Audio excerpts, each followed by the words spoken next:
رہنماؤں کی جانب سے بھی انتہائی سخت رد عمل آیا۔ اس واقعے کے بعد شیخ رشید کی جانب سے بھی لب کشائی کی گئی ہے۔ کیا کہنا تھا ان کا، آئیے دیکھتے ہیں۔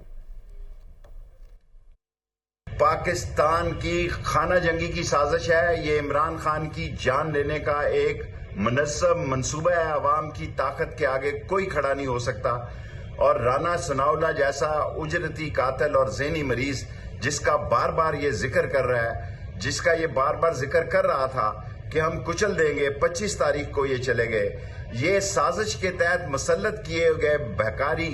اب جب لوگ راولپنڈی کی طرف بڑھ رہے تھے تو راولپنڈی سے ایک سمندر نکلنا ہے، یہ کنٹینر اور یہ 27 کلومیٹر کی جیل، یہاں سے ان کو بھاگنے نہیں دیں گے، ان کو قانون کے حوالے کریں گے۔ میں عوام سے اپیل کروں گا کہ وہ پرامن رہیں، قانون کو ہاتھ میں نہیں لیں۔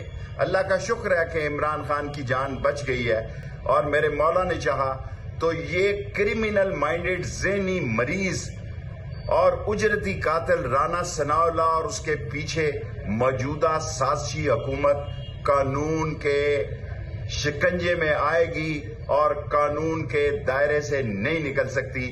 پاکستان ان مسائل سے نکلے گا، اور قوم عمران خان کے پیچھے کھڑی ہے، اور جو اصلی اور نسلی ہے وہ عمران خان کے ساتھ کھڑا ہے، اور پاکستان انشاءاللہ ان سازشیوں سے اسی مہینے میں ان کو بے نقاب کر دے گا اور پاکستان آگے بڑھے گا۔ شیخ رشید کی جانب سے غصے کا اظہار کیا جا رہا ہے، اور پاکستان تحریک انصاف کے رہنما فاروق حبیب کی جانب سے بھی گفتگو کی گئی، آپ کو سنواتے ہیں۔ بزدلوں نے اپنی اوقات دلوا دی ہے، ان کو یہ نہیں پتا کہ عمران خان 22 کروڑ عوام کی جان ہے۔ عمران خان کی جان کو کچھ ہوا تو اپنی خیر منانا۔ پوری قوم سے اپیل ہے کہ عمران خان کی صحت یابی کے لیے دعا کریں۔